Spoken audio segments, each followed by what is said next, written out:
捐钱我没有少捐过，但是呢，没有一个人应该跟陈坤讲说你陈坤的钱应该做这个，因为每一分钱是我自己的包里的钱。现在我告诉你，妹妹，你那个包里面的钱拿给他20块，拿给他50块，你做吗？我敢打赌，这无疑是陈坤最为气愤的一次，同时也是撒贝宁的语言封神名场面。2011年，陈坤发起了一项名为“行走的力量”的公益活动。然而，在某档综艺节目现场，当他满怀期待地分享自己做公益的心路历程时，却意外地遭到了质疑。因为我最近是在谷歌上面看到是说陈坤做公益在西藏行走10天，但是我真的不觉得这个跟做公益有什么直接的联系。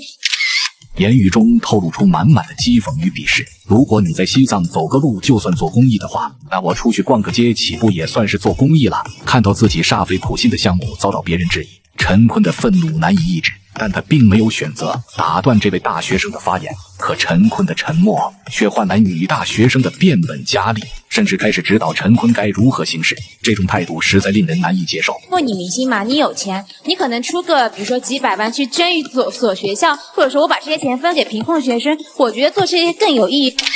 女大学生的观点很明确，她直言不讳地指出，陈坤若想做公益，直接捐款更为有效。在她看来，陈坤所搞的行走的力量之类的活动，只不过是花里胡哨的噱头罢了，无非就是为了博取流量和吸引关注。面对这样的质疑，陈坤只是浅笑了一下，并未急于辩解。而那位女大学生见陈坤没有回应，便越发嚣张，言辞变得更加尖锐。一直觉得坤哥是个特活在自己世界的人，但是你关注的是我能不能得到我内心的安静。你在那里行走，可能你是明星，人家觉得你是公益；我在那里走，人家觉得我是那个啥，对吧？所以我就觉得行走的，你真的觉得那样是有意义的吗？公益在哪里？我没有看出来。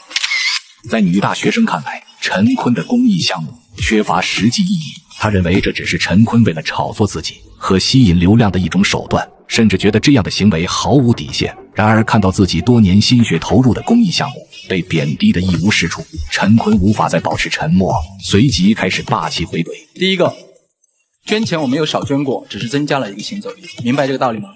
并不是我做了这个没做。很多人觉得做公益就该直接捐款捐，其他形式的公益行为毫无意义。然而陈坤却有不同看法，他认为公益本来就不应该有固定的模式，捐款只是公益的一种方式而已。事实上他自己也积极参与捐款，并未忽视这一方面的贡献，只是除此之外，他还增加了其他公益项目。这一番回应高情商展现得淋漓尽致。然而事情到此还远远没有结束。我跟大家分享一下心灵平静，你自己自救。我的意思是在行走的过程里面，你们为自己行走的时候，你们是自己内心觉醒。难道这个还不是心灵的慈善吗？虽然行走的力量这一公益形式在表面上可能显得并不起眼，但它却在潜移默化中培养着人们的坚韧精神。这种精神能够激励我们更加勇敢地面对生活中的种种困难和挫折。陈坤寥寥数语就明确了这个项目存在的深远意义，甚至将其价值提升到了一个全新的层面。面对这样的解释，此时那位原本质疑的女大学生已然无法反驳，而陈坤接下来的言辞更是让那些质疑他借公益炒作的人无言以对。我这个项目拿出来给别人看的时候，每个人说坤你干嘛，这一吃力不讨好，你做一个更有爆点的事不是更好吗？我到现在不需要多说了。刚才还变本加厉的女大学生此时已经闭上了嘴。你以为这就结束了吗？恰恰相反，陈坤的反击这才刚刚开始。刚刚你说的很对，我是明星，我有钱，看跟谁比。但是呢，没有一个人应该跟陈坤讲说你陈坤的钱应该做这个，因为每一分钱是我自己的包里的钱。现在我告诉你，妹妹，你那个包里面的钱拿给他20块，拿给他50块，你做吗？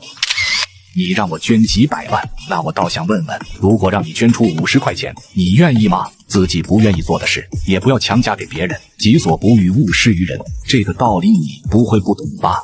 没有这样的。我在做着一个我认为对的，对社会或者对我自己内心或者对某些朋友有用的事情，不需要或者我不接受质疑。你知道为什么吗？我不接受。面对女大学生提出的2个问题，陈坤均能够条理分明、逻辑清晰地逐一进行反驳。然而那位女大学生在陈坤有力的回应面前显得无言以对，于是她迅速转变策略，话锋突转，充当起了老好人的模样。其实这也是我最想听到的，因为我真的是觉得有些明星他们做事太厉害，但是实际做了什么实在没有人知道。所以说我觉得你应该谢谢我，因为我让大家知道了其实你做了那么多的事情。我的个亲娘啊，这脸皮是有多厚啊！妥妥的墙头草行为。就在这时，一直默不作声的撒贝宁终于无法继续保持沉默，于是挺身而出为陈坤发声。陈坤刚才说了一点，我跟你有一样的一种感受，就是公益其实分很多种。我们现在可能社会更多的把目光放在那种物质公益，实际上对捐助物质上的公益，那是一种方式。但是中国自古以来有一种说法叫授人以鱼，不如授人以渔。你给他一条鱼，不如告诉他怎么去打鱼。你怎么又总结得这么好啊？撒贝宁不愧为主持界高情商天花板，他仅用一句话就深刻诠释了公益的真正价值，令在场的每一个人都深感佩服。这充分体现了语言艺术的独特魅力。在我们日常生活中，我们应该努力提升自己的口才，因为这样不仅可以赢得他人的赞赏和掌声，更能在自己的人生道路上添砖加瓦，助力事业的成功。罗军，对此你们怎么看？